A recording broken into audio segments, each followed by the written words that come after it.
Kapitulo 20. Nang unang buwan, nakarating ang buong sambayanan ng Israel sa ilang ng Zin at nagkampo sila sa Kades. Doon namatay at inilibing si Miriam. Wala silang makuhang tubig doon kaya nagpulong sila laban kina Moises at Aaron. Sinabi nila, mabuti pa'y namatay na kami sa harap ng tolda ni Yahweh kasama ng iba naming mga kapatid. Bakit pa ninyo kami dinala rito? Upang patayin ba kasama ng aming mga alagang hayop? Bakit ninyo kami inilabas sa Ehipto at dinala sa disyertong ito na wala kahit isang butil na pagkain, igos, ubas o bunga ng punong granada? Wala man lang tubig na mainom. Nagpunta sina Moises at Aaron sa may pintuan ng toldang tipanan at nagpatira pa roon. Nagningning sa kanila ang kaluwalhatian ni Yahweh. Sinabi ni Yahweh kay Moises, dalhin mo ang tungkod na nasa harap ng kaba ng tipan at isama ninyo ni Aaron ang buong bayan sa harap ng malaking bato. Pagdating doon, magsalita sa bato at lalabas ang tubig para sa taong bayan at sa kanilang mga alagang hayop. Kinuha nga ni Moises ang tungkod mula sa kaba ng tipan. Tinipon ni na Moises at Aaron sa harap ng malaking bato ang buong bayan. Sinabi niya, makinig kayo nga mga mapaghimagsik. Gusto ba ninyong magpabukal pa kami ng tubig mula sa batong ito? Pagkasabi noon, 2 ulit na pinalo ni Moises ang bato sa pamamagitan ng tungkod. Biglang bumukal ang masaganang tubig at nakainom ang mga tao pati ang kanilang mga alagang hayop. Ngunit pinagsabihan ni Yahweh sina Moises at Aaron. Sabi niya, dahil kulang ang inyong pananalig sa akin na maipapakita ko sa mga Israelita na ako'y banal, hindi kayo ang magdadala sa bayang ito sa lupaing ibibigay ko sa kanila. Nangyari ito sa bukal ng Meriba, kung saan nagreklamo ang Israel laban kay Yahweh at ipinakita niya na siya ay banal. Mula sa Kades, nagpasabi si Moises sa hari ng Edom, ito ang ipinasasabi ng bayang Israel na iyong kamag-anak, hindi kaila sa inyo ang mga kahirapang dinanas namin.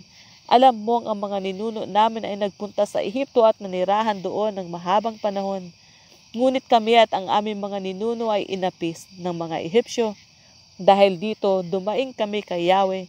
Dininig niya kami at sinugo sa amin ng isang anghel na siyang naglabas sa amin mula sa Ehipto. At ngayon narito kami sa Kades sa may hangganan ng inyong nasasakupan. Ipinapakiusap kong paraanin mo kami sa inyong lupain. Hindi kami daraan sa alinmang bukirin o ubasan, ni kukuha ng isang patak na tubig sa inyong mga balon. Sa lansangan ng hari kami magdaraan at hindi kami lilihis sa kanan o sa kaliwa hanggang hindi kami nakalalampas sa inyong nasasakupan.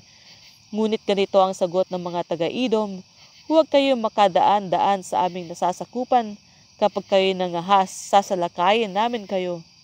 Sinabi ng mga Israelita, hindi kami lilihis ng daan. Sakaling makainom kami o ang aming mga alagang hayop ng inyong tubig, babayaran namin, paraanin lamang ninyo kami. Hindi maaari, sagot ng mga taga-Edom, at tinipon nila ang kanilang buong hukbo upang salakayin ang mga Israelita.